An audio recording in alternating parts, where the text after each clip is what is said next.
ఈ బరితెగింపు అనేది దీన్ని ఏ దశకు పోయిందంటే రెండో దశ మళ్ళీ ఇప్పుడు పోతున్నారు కదా, అక్కడ మొదలు అప్పుడే పెట్టారు. ఈరోజే చూసాం, ఓ పక్క రెండో దశకు సంబంధించి చెప్పడం ఇన్నాళ్ళ ముందు చెప్తున్నారు, ఇప్పటికే అన్నీ ఆగిండాలి. తమకు కావాల్సిన వాళ్ళవేమో రిజిస్ట్రేషన్ మొత్తం అన్ని ఆపేశారు.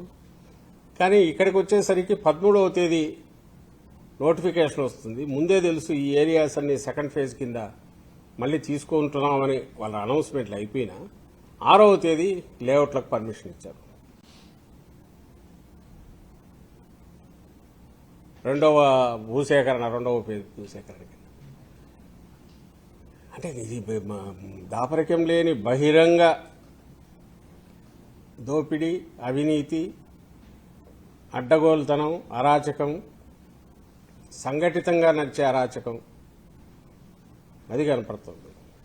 అరే ఈ పక్కన వాళ్ళేమో వాళ్ళు రైతులు వాళ్ళ డౌట్లన్నీ ఎక్స్ప్రెస్ చేసి ఫస్ట్ ఇచ్చిన వాళ్ళకి దిక్కు లేదు, మా దగ్గర తీసుకుని మీరు ఎట్లా చేస్తారు, ఏమిస్తారు హామీలు చెప్పండి. నేను వాళ్ళ పక్క గొడవ పెడుతుంటే అది అట్లా ఉండగానే తనకు కావాల్సిన వాళ్లకో తనకు దగ్గరి వాళ్లకో లేఅవుట్లకు పర్మిషన్ ఇస్తున్నారు. దాన్ని ఎట్లా ఇంత ఓపెన్, ఇంత బరితెగింపు ఎక్కడైనా దేశంలో కానీ ఎక్కడైనా జరుగుతుందా? జరిగే అవకాశం ఉందా? పైగా దానికి ఒక ప్రమాణమైన పేరు, భూతల స్వర్గం ఇది రాబోతోంది, ఒక అంతర్జాతీయ నగరం రాబోతోంది, ఓ మాయాబజార్ క్రియేట్ కాబోతోంది అని ఒక పెద్ద ప్రచారం. ఇదంతా అందరూ నమ్మాలా, అందరూ బ్రహ్మాండమైన ఇదిగా ఉందని అనాలి. నువ్వు మెడికల్ కాలేజ్ కట్టడానికి నీకు డబ్బులు ఉండవు, నీకు ఆరోగ్యశ్రీ కట్టడానికి డబ్బులు ఉండవు, నీకు ఫీజు రీయింబర్స్మెంట్కి ఇవ్వడానికి డబ్బులు ఉండవు, నీకు డ్వాక్రా మహిళలకు వాళ్ళకు 0 వడ్డీ నువ్వు ఇవ్వాల్సినవి ముందు నుంచి నడుస్తున్నవి వాటికి డబ్బులు ఉండవు. రైతులకు రావాల్సినవి ఇవ్వడంలో కానీ ఇన్పుట్ సబ్సిడీలు ఇవి టైంకి ఇవ్వడం కాదు, ఇప్పటికీ లేవు, పాతవి రాలా. మద్దతు ధర గురించి ఊసేలేదు. దోచుకోవడానికి వాళ్ళు దళారులు ఎవరైనా వాళ్ళు దోచుకోవడానికి వాళ్లకు మార్గం సుగమం చేశారు.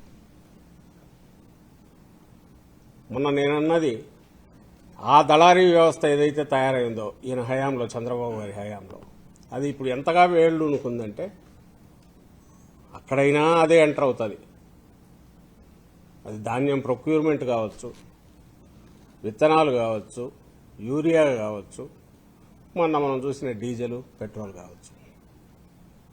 ఎప్పుడైతే స్టేట్లో ఆయన తయారు చేసిన సిస్టమ్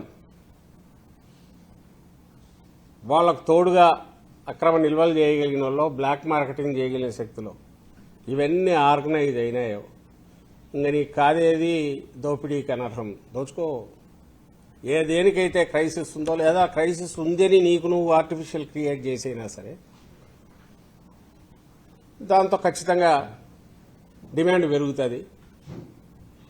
ముందు ఇవి తీసి పక్కకు పెట్టేసి ఆ తర్వాత డిమాండ్ పెరిగినాక ఎక్కువ రేటుకు అమ్ముకోవడం.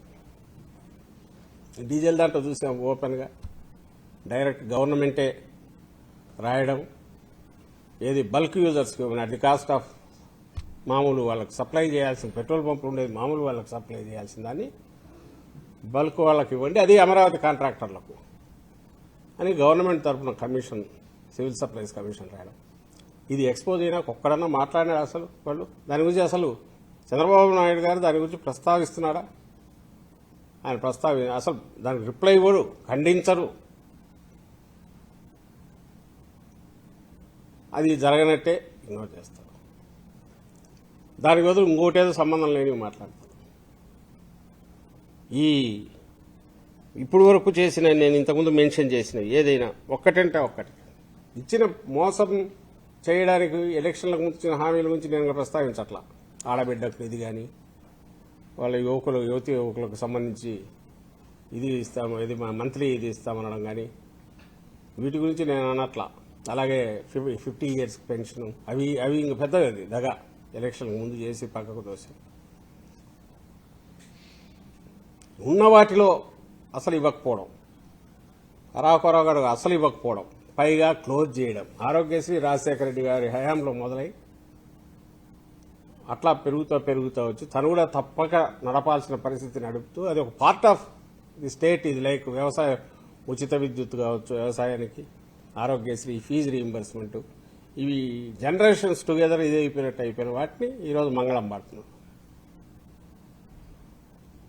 హాస్పిటల్స్ దీనిలను మెడలోంచి ప్రైవేట్ హాస్పిటల్స్ వాళ్లకు వన్ టైం సెటిల్మెంట్ అని వాళ్ళ దగ్గర ఇంట్రెస్ట్ వాళ్ళ దగ్గర కలెక్ట్ చేసి 6 నెలల్లో గవర్నమెంట్ కట్టకపోతే వాళ్ళు ఇచ్చేయాలి, వాళ్ళే లైబిలిటీ వాళ్ళ మీద పడుతుందని అది కూడా పెట్టి అక్కడికి తీసుకుంటున్నారు. మెల్లగా ఇన్సూరెన్స్లోకి డైవర్ట్ చేస్తున్నారు. సో ఆరోగ్యశ్రీ లేదు, దాని ఇంపాక్ట్ ఇప్పటికే పడింది. హాస్పిటల్స్ అనేట్టు తయారైన గాలికి పోయినాయి, వాటిని వదిలేశారు.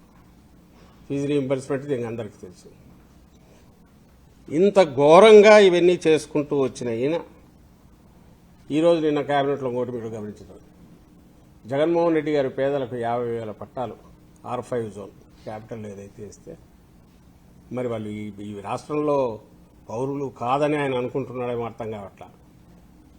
పేదలకు సంబంధించి నువ్వు చేయాల్సింది పోయి చేయకపోగా ఇచ్చిన ఇల్లు లేని పేదలకు అక్కడ ఇచ్చి, అది అవసరం కూడా. ఒక నగరం డెవలప్ కావాలంటే అన్ని వర్గాల ప్రజలు ఉండాలా.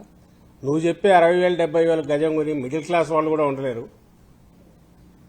ఇంకా పూర్వీళ్ళు కానీ అఫోర్డబులిటీ లేని వాళ్ళు కానీ ఎక్కడ ఉంటారు? అందుకోసం అవసరము, వాళ్ళ సర్వీసెస్ అవసరం సొసైటీకి. ఆ రకంగా చూసినా ఏదైతే అవసరమో ఒక అర్బన్ ఏరియా పెరగాలన్నా, ఒక నగరం పెరగాలన్నా వాళ్ళకి ఇచ్చిన వాటి నిర్దాక్షిణ్యంగా లాగడం, దాన్ని కూడా ఫైనల్ ముగించేశారు. ఒకప్పుడు ఇది 10 ఏళ్ల క్రితం 20 ఏళ్ల క్రితం అయితే పెద్ద ఇదే అయిపోయేది, ఏమి కావట్లా. ఎందుకంటే ఈయన దాన్ని దాటి ఇంకేదో ప్రచారానికి దిగుతాడు. వీటిని ప్రశ్నిస్తున్నామని ప్రతిరోజు మరి మేము సహజంగానే వైఎస్ఆర్సీపీ వాళ్ళు కానీ జగన్మోహన్ రెడ్డి గారు కానీ చంద్రబాబు నాయుడికి గొడ్డల్లాగే కనపడతారు.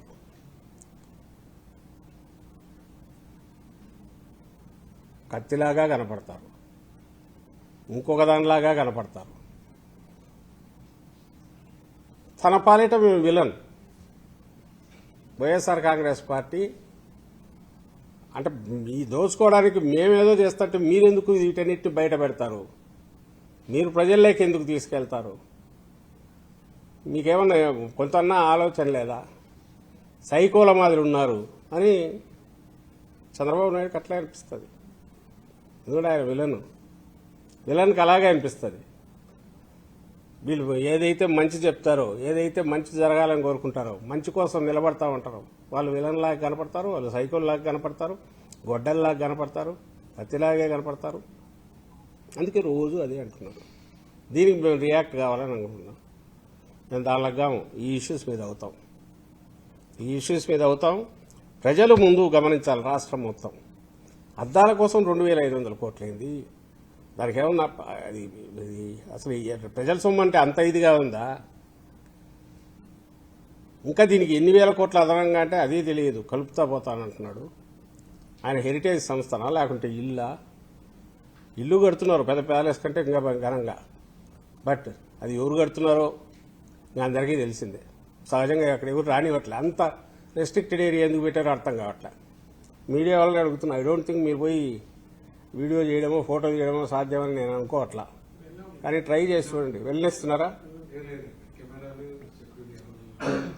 ఏం చేస్తున్నారు అక్కడ? ఏమన్నా అణుస్థావరం కడుతున్నారా? అయినా నాకు అర్థం కావట్లే. న్యూక్లియర్ బేస్ ఏమైనా పెడుతున్నారా? అదేమన్నా డిఫెన్స్ ఇదా? ఎందుకంటే అడిగి పోతే ఆ కాంట్రాక్టర్లవే కనపడతారు అంతా. ఇప్పుడు అమరావతిలో ఎవరైతే పనులు చేస్తున్నారో ఆ కాంట్రాక్టర్లో వాళ్లే ఆడొచ్చి ఉచిత సేవ చేస్తుంటారు. ఆ డిజైనర్లు ఎవరో వాళ్లే అక్కడ వచ్చి ఇది చేస్తుంటారు. అందుకే అక్కడికి ఊరికి రానివ్వట్ల. దోపిడీలో మళ్ళీ చిన్న చిన్న చిలక్కొట్టుడు, ఆ దోపిడీ కూడా నడుస్తుంది. కాబట్టి వాటిని ప్రశ్నిస్తున్నామనే దాని వల్లనే ఇంతగా వైల్డ్గా రియాక్ట్ అవుతున్నాడు. వైల్డ్గా రియాక్ట్ అయ్యి నోటికి వచ్చినట్టు తిడుతున్నాడు. మేము విలన్ లాగానో గొడ్డన్ లాగానో ఆయన కనపడతాము. ఇది ప్రజలు అర్థం చేసుకోవాలా. బట్ దీన్ని నిలదీయాలా. ఎవరెబ్బా సొమ్మని తీసుకెళ్లి 1,000 కోట్లు, లక్షల కోట్లు మీ మాటల్లో వచ్చింది. 1,000 కోట్లు కళ్ళ ముందు పోతుంది. ఈరోజు చూస్తే 3,70,000 కోట్లు ఎంతో అప్పుడు ఈ 2 ఏళ్లలో. ఇంకా 2 ఏళ్లు కాలే, ఇంకా 10 రోజులు, ఇంకా నెల రోజులు ఉంది. రిజల్ట్స్ వచ్చిన జూన్లో అంటే నెలన్నర దాకా అనుకోండి. అప్పటికే 3,70,000 కోట్లు అప్పులు చేసినావు. కళ్ళ ముందు ఎక్కడికి పోతుందో కనపడుతోంది. అసలు దాన్ని చాలా మంది ఏమనుకుంటారంటే ఇది పిచ్చితనము, లేక ఆయన ఏదో తన భ్రమలో తనున్నాడని. భ్రమలో ఎప్పుడు ఉండొచ్చు నువ్వు? నీ సొంత భ్రమ, నీ ఇంట్లో కూర్చొని నీ కళలు నువ్వు కనుక్కుంటా, నీ జోబులో ఖర్చు పెట్టుకుంటా చేస్తే నీ కర్మ పోతాడు, ఎత్తిపోయినాడు ఏదనుకోవచ్చు. ఏదో తన డబ్బులు ఖర్చు పెట్టుకొని పనికిరాని పనులు చేస్తా అంటే నిన్ను ఎలక్ట్ చేసుకుంది ఎందుకు? మీ ప్రభుత్వంలోకి మీరు తీసుకొచ్చింది ఎందుకు? ప్రజలు ఈ 5 ఏళ్ళు వాళ్ళ గురించి పట్టించుకుంటారని కాదు. అట్లా జలగల మాదిరి వాళ్ళని పట్టి పెద్ద జలగల్లాగా కంటిన్యూస్ రక్తం పీలుస్తా పోతాం. బయటికి పోయేసరికి ఈ అప్పు తీర్చడమే ఓ పెద్ద బాధ్యతగా నెక్స్ట్ ప్రభుత్వం అంటే ఏదైనా వస్తే చంద్రబాబు నాయుడు పడేసే పెద్ద అప్పు తీర్చడమే దాని ఏకైక కర్తవ్యంగా ఉండే రకంగా ప్లాన్ చేస్తున్నారని జరుగుతోంది. ప్లాన్ చేయడం కూడా కాదు, కోరిక కూడా కాదు, అమల్లో కూడా తీసుకొచ్చేసి జరిపేస్తున్నారని ఒక్క అమరావతిని చూస్తేనే అర్థమవుతుంది. మిగిలిన వాటి గురించి నేను పోవట్లా. ఇదొక్కటి చాలు.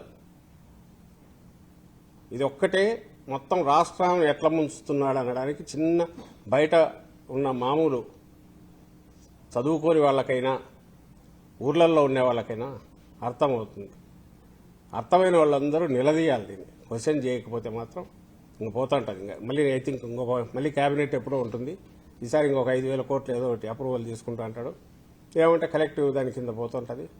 బయటకు వచ్చి చూడు ఎంత మంచి వాళ్ళు అమరావతి వాళ్ళు, మీరంతా పరిమాణాలు ఇవ్వట్లే, భూములు ఇస్తే నేను డెవలప్ చేసి చూపిస్తా అని ఒక మాటల మాంత్రికుడిలాగా ఏదో భ్రమలో పెట్టే ప్రయత్నం చేస్తాడు. దయచేసి దాన్ని అర్థం చేసుకోవాల్సిందిగా అందరికీ విజ్ఞప్తి చేస్తున్నాం.